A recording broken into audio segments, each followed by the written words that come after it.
सोचिए, अगर देश रत्न डॉक्टर राजेंद्र प्रसाद आज होते तो क्या वे एग्जाम दे पाते? क्या एग्जामिनर को उनके कॉपी पर लिखने का ये मौका मिलता? Examinee is better than examiner. मौका नहीं मिलता, क्योंकि राज्य सरकार के शिक्षा विभाग ने जिस तरह से इस बार इंटरमीडिएट की परीक्षा में नियमें बनाई है, उस नियम पर डॉक्टर राजेंद्र प्रसाद तो कतई खरा नहीं उतरते। आप सभी जानते हैं देश रत्न डॉक्टर राजेंद्र प्रसाद के बारे में, जो सिवान जिले के मूल निवासी हैं, भारत के प्रथम राष्ट्रपति और देश दुनिया में उनकी प्रतिभा का लोहा सब कोई मानता है। तो उस राजेंद्र प्रसाद के बारे में ये कथा है, ये कहानियां प्रचलित है कि राजेंद्र प्रसाद एक बार एक परीक्षा केंद्र में पहुंचने में उन्हें देर हो गई।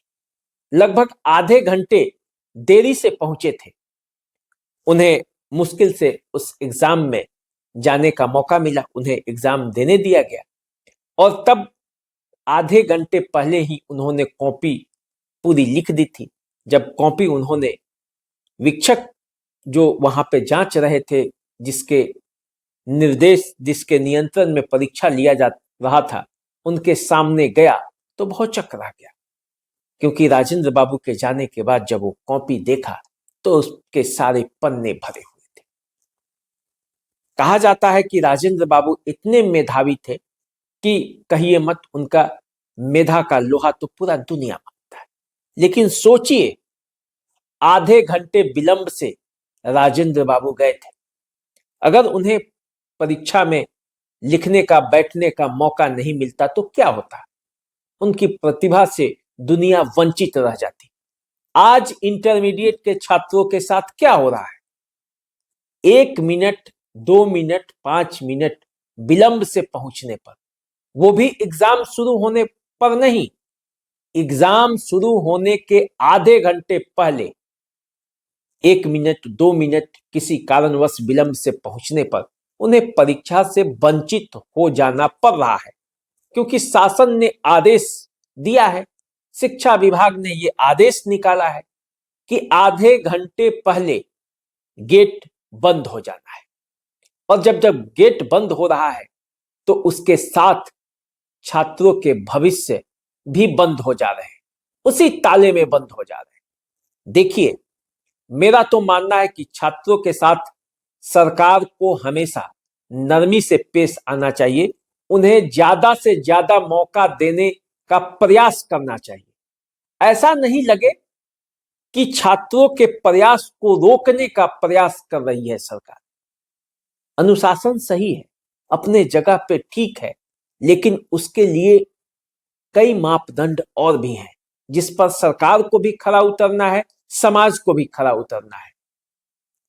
सबका प्रयास ये होना चाहिए कि छात्रों पर नरमता पूर्वक व्यवहार करना चाहिए, कम से कम एग्जाम के अंदर तो जाने में जरूर, क्योंकि जिस समाज में हम रहते हैं वो कई तरह के मर्यादाओं से बंधी हुई है, कई तरह के अनुशासन से बंधी हुई है।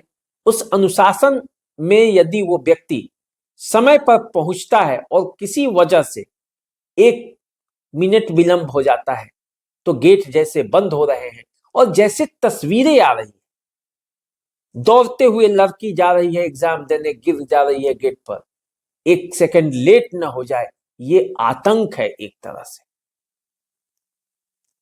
मेरा तो ये कहना है, सुझाव है सरकार को कि जिस तरह की तस्वीरें पूरे बिहार से आ रही है, वो कहीं ना कहीं से शासन की जो व्यवस्था है उस पर प्रश्न चिन्ह तो जरूर खड़ा कर रहा है, क्योंकि हमारा जो उद्देश्य होना चाहिए वो छात्रों के प्रति सहयोगात्मक होना चाहिए, न कि दंडात्मक। तो देखिए, जिस तरह से बिहार की तस्वीरें आ रही हैं वो अपने आप में सोचने पर मजबूर कर रही है। सरकार सोचती है, नहीं सोचती है, आगे मैट्रिक का भी एग्जाम है, उसमें सरकार किस तरह से करेगी ये आने वाले समय में पता चलेगा। लेकिन सोचिए, यदि इसी तरह के लेट में फंस गए होते देश के प्रथम राष्ट्रपति देश रत्न डॉक्टर राजेंद्र प्रसाद, तो शायद आज उनकी प्रतिभा कहाँ होती, कुछ कहा नहीं जा सकता। तो चलिए आप हमारे साथ बने रहिए, देखते रहिए द देसी अड्डा। चैनल को सब्सक्राइब कर लीजिए, फेसबुक इंस्टाग्राम पे हमें फॉलो कीजिए। अभी दीजिए इजाजत, नमस्कार।